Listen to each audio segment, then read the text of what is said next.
Buongiorno a tutti, siamo qui per il nostro solito aggiornamento bisettimanale. Seconda volta che lo faccio perché la prima purtroppo mancava l'audio, non mi domandate perché è un mistero, è un mistero. Comunque ho fatto dei video di prova, nell'intervallo tra questo e quello precedente e tutto funziona, quindi non ho capito cosa fosse. Va bene, comunque detto questo, sono qui per raccontarvi delle ultime escursioni fatte nelle ultime 2 settimane. Bene, nelle ultime 2 settimane sono stato in posti molto interessanti, anche se insomma non ricchi, diciamo, di storia. La fabbrica di lampadari nel Veneziano, l'ex inceneritore di Dolo, molto interessante l'ex ponte radio militare di Clausetto, che all'inizio pensavo fosse una caserma dei carabinieri, ma poi ho scoperto essere appunto un ex ponte radio militare. Poi la scuola alberghiera EFAL di Villaroi, Tonezza del Cimone. Insomma, sono stati fatti dei posti molto belli, molto interessanti, e molti video brevi, anche video di coltelli e video brevi sui coltelli, sulle katane. Insomma, mi sono sbizzarrito nelle ultime 2 settimane.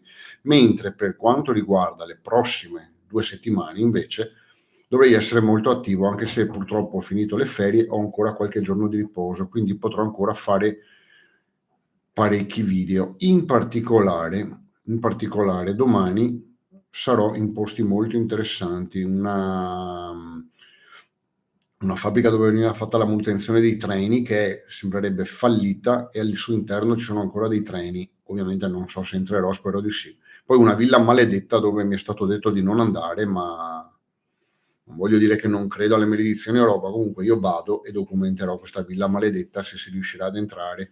Poi sempre domani andrò a vedere uno zuccherificio con il permesso del comune, il più vecchio d'Italia, 1899. Restate sintonizzati, domani mattina posterò i video brevi, gli short, così potrete capire dove sono. Inoltre, se domani riuscirò, dopo tutte queste visite, ad avere ancora un paio di ore libere, andrò a vedere o a cercare di vedere la casa natale, la casa di un famosissimo pilota di Formula 1.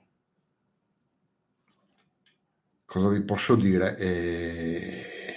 Domani è una giornata ricca di impegni, sveglia alle 5 e speriamo bene, speriamo di riuscire a fare tutto.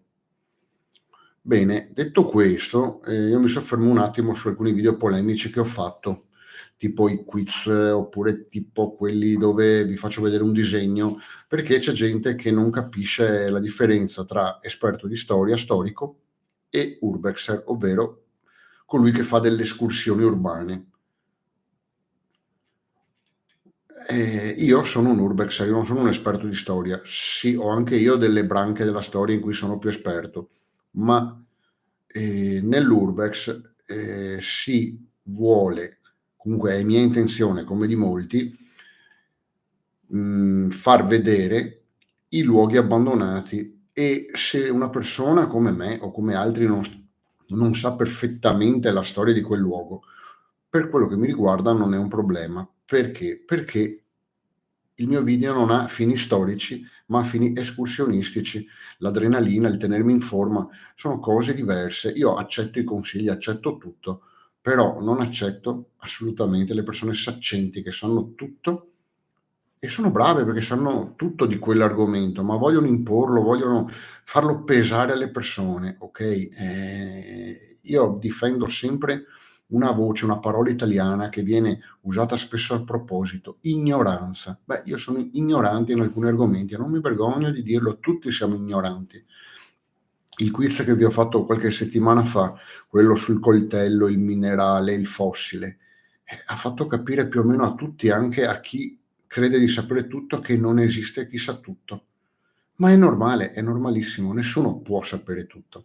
Si può sapere tanto, si può essere i massimi esponenti mondiali riguardo a un argomento, ma non si può sapere tutto. I tuttologi esistono solo su Facebook e io non li sopporto perché sono quelli che devono imporre la loro saccenza al mondo.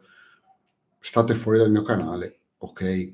Se volete partecipare, partecipate, ma non imponete le vostre, le vostre conoscenze agli altri, perché non si impongono le cose, si dicono, si esplicano e dopo basta, fine. Ok? Bene. Detto questo, io ringrazio tutti, saluto tutti. Domani mattina restate sintonizzati perché vedrete i primi video brevi, i primi short dei luoghi che ho visitato oggi, che visiterò domani, e troverete dei posti veramente, veramente bellissimi. Tranne lo zuccherificio, io devo ancora vederli tutti da fuori, però sono sicuro che saranno bellissimi perché le storie che ho letto di questi posti sono molto interessanti, ma veramente molto. Detto questo, ripeto, vi saluto, vi ringrazio e vi auguro una buona giornata a tutti. Da Baffone.